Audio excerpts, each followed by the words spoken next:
What if the fate of the next Lakers dynasty doesn't hinge solely on talent, but on timing on decisions made in the shadows?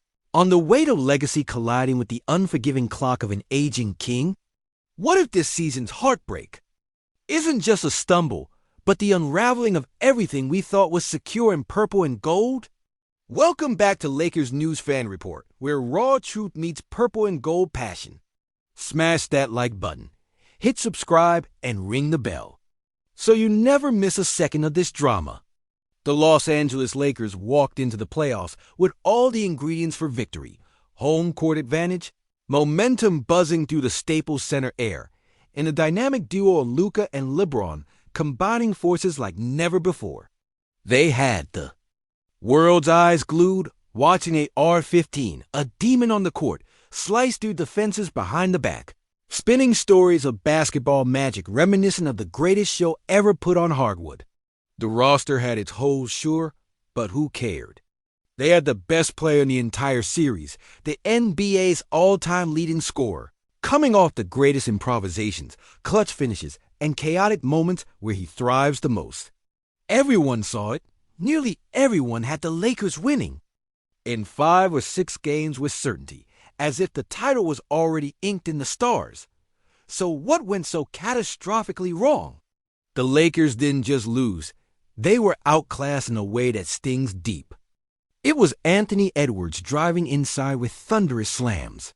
It was Julius Randle stepping up with off-balance, heart-stopping shots inside. When those fire scorers cooled off, there was Minnesota's deadly long-distance assault, Dante pulling the strings, firing deep threes that ignited the Timberwolves' charge. When shooting dried up, Rudy Gobert turned back the clock with a resurgence worthy of a Moses Malone highlight reel, pounding down 27 points and 24 rebounds like the wall no one could scale. The Lakers crumpled against an impenetrable force. And now enter the offseason awash in doubt and question marks. Will Luka Doncic and Austin Reaves sign extensions this summer, cementing the foundation, or will uncertainty ripple through the core?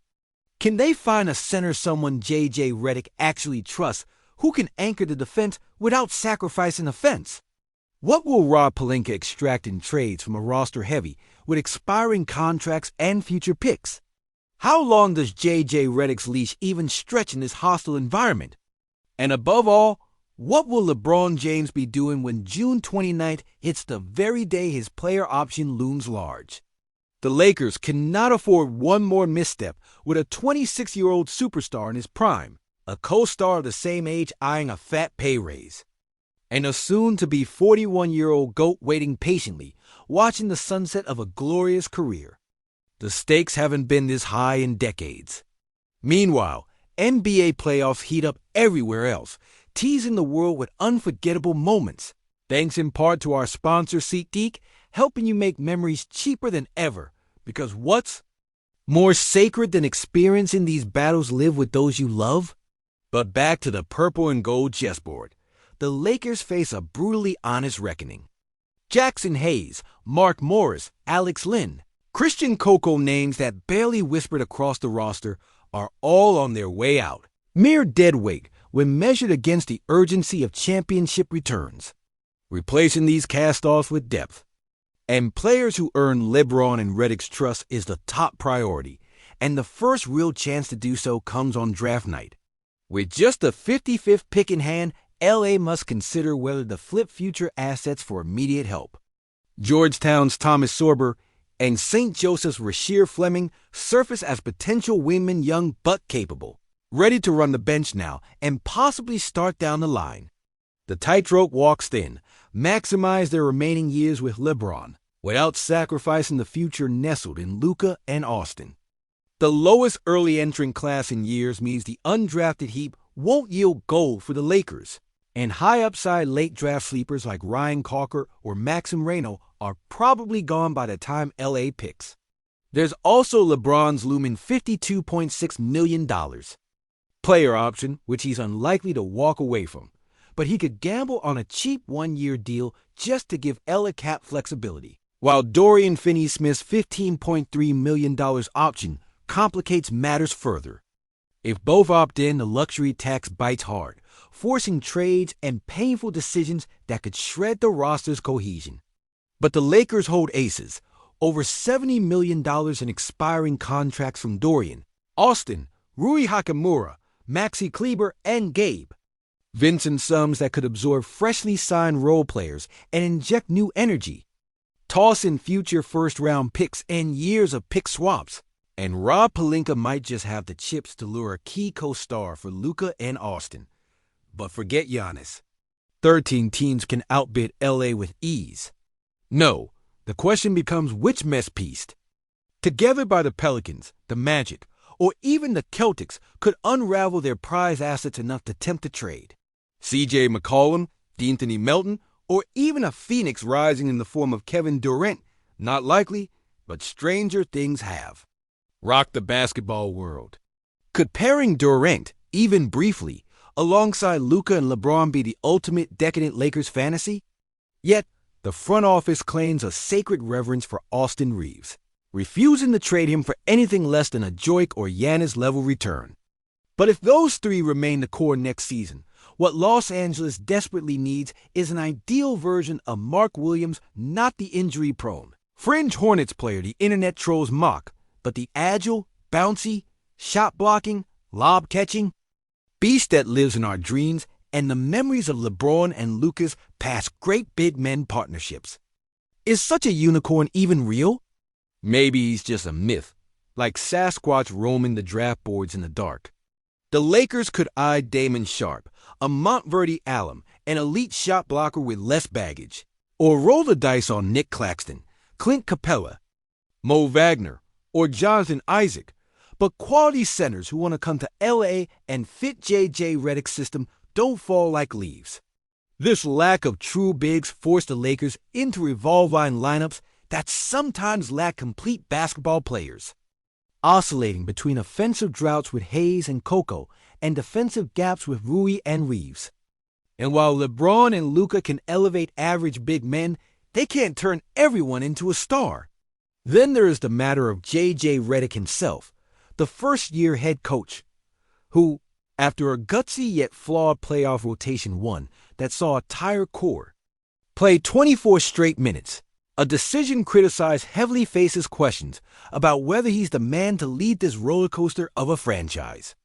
Did the playoffs change how the Lakers truly feel about Redick? Publicly, LeBron and Luka stand with him, and Rob Pelinka has expressed no regrets, but privately, the decision to bench a traditional center while Rudy Gobert feasted inside was exposed as a fatal oversight. Replacing him with a 33-year-old stretch big man who hadn't played since January wasn't the answer. And what's worse, Redick seemed unapologetic, brushing off criticism by citing inexperience. Yet boldness without humility leaves scars if Game 4 had gone the other way. Redick might be hailed a genius instead of a novice who gambled and lost. The Western Conference isn't getting any easier to navigate. The race for seeds, too. Through 8 was tighter than ever, and with the Spurs healthy again, the margin for error shrinks to a razor's edge. At least the Lakers have a full summer months to reconstruct their roster around their biggest stars, and crucially, a training camp to forge the fragile chemistry between Luka, LeBron, and Austin Reaves, a bond that even the greatest talents struggle to build without practice. J.J. Redick hopes that a year wiser with a 7-footer not named Jackson Hayes and a handful of motivated veterans who actually fit the system, L.A. can finally quiet the doubters. Next season might not be boring, that's for sure, but will it be the rebirth this city craves or another fracturing?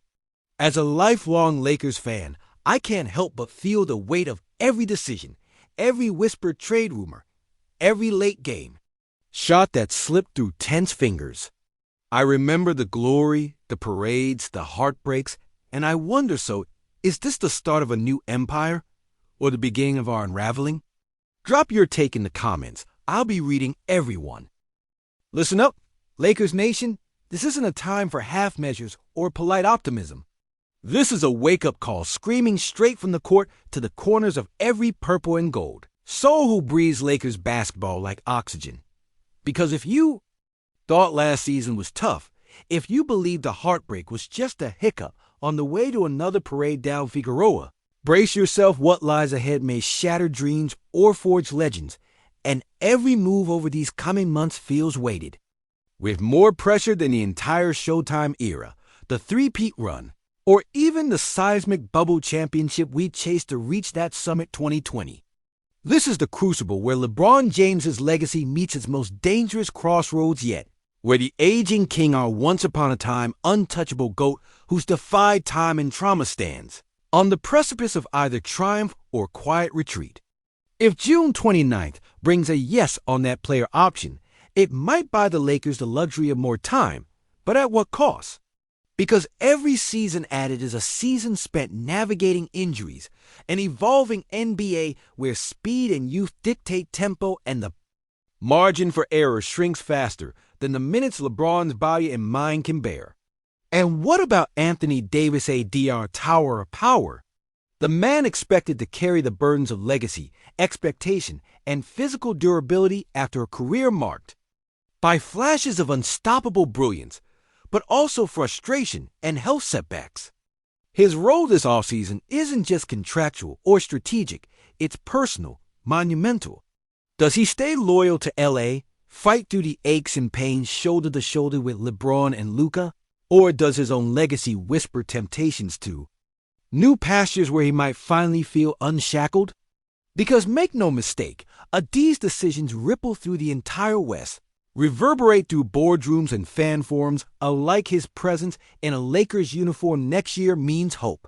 His absence would ignite despair and recalibration like none before. And speaking of the fainting pulse of future promise, Austin Reaves. This kid has become a beacon for the purple and gold faithful, a symbol of grit, hope, and what the Lakers brand truly means beyond the superstars and stat sheets. If the front office holds the line and refuses to budge on trading Reaves, it's not just a basketball decision, it's a statement of identity, a refusal to give up on the heart that bleeding-edge basketball analytics can't quantify. But what if the Lakers need to bend that line? What if the fear of risk outweighs the comfort of the familiar?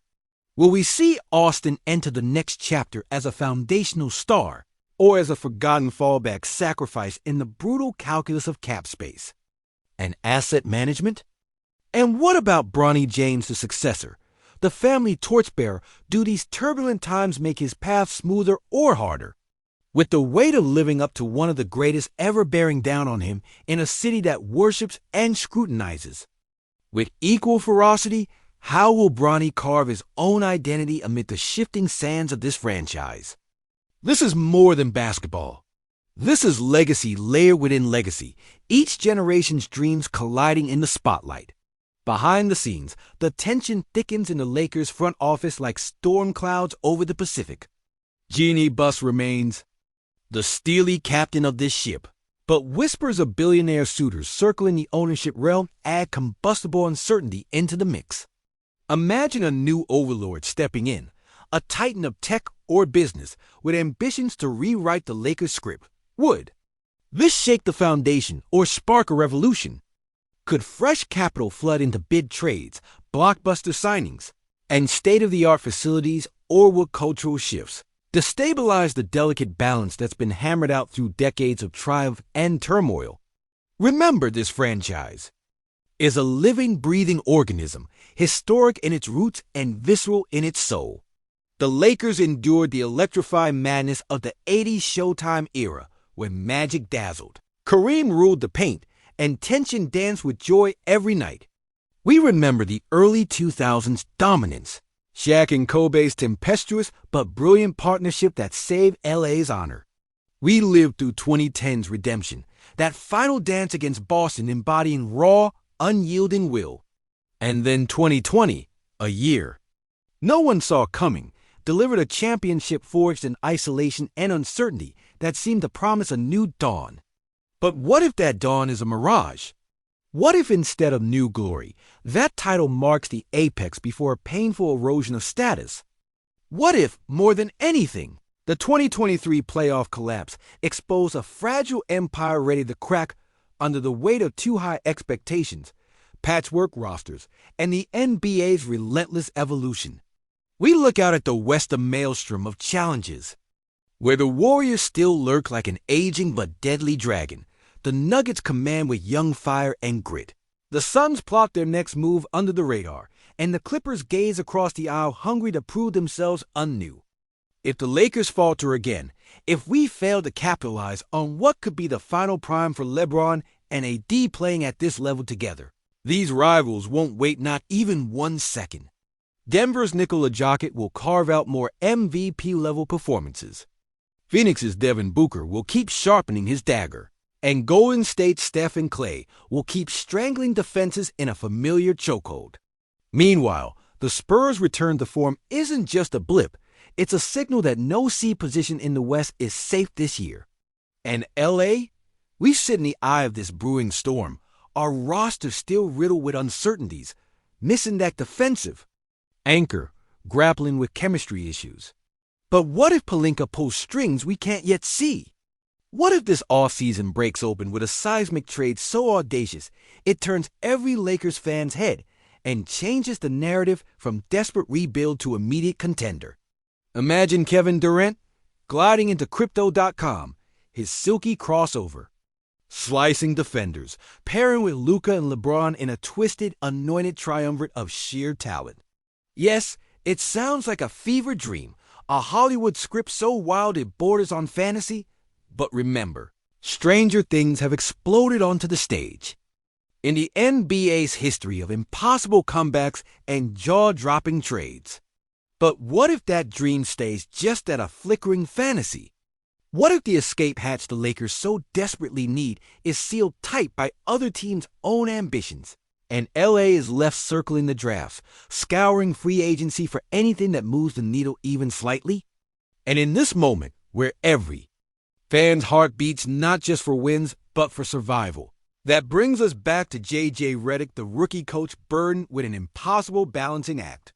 His bold rotations, his insistence on developing youth over crumbling veterans, and his fierce defense of his choices under fire all paint a picture of a man undeterred by failure, but also perhaps oblivious to the brutal sweeps of criticism that follow leaders who stumble in franchises this big. What if the front office quietly questions his readiness? What if this offseason's moves hinge less on players than on whether LA can find a head coach who can blend the old guards? Grit with new-gen creativity while managing superstars' egos and the brutal spotlight of a city that burns hot and cold?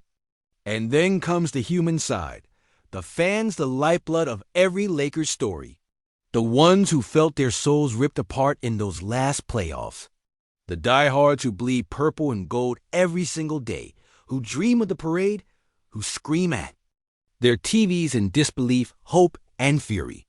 We live for that roller coaster, that pulse of possibility mixed with agony. But I ask you, as we stare down this off-season's gaping chasm, are we ready for another set of brutal lessons? Or can we rally to an unexpected resurgence? Can the Lakers harness the angry energy of the crowd, the sacred history built brick by brick, and the raw potential simmering inside the roster to come back fierce, unyielding, united? Or will we watch as another roster fracturing shatters the fragile mosaic we're desperately trying to build? As a Laker till the day I die, here's what I see coming: turmoil, uncertainty, but also a chance, maybe our last, to redefine what this team means to the league and its fans. Now I want to hear it from you. Drop your rawest take below.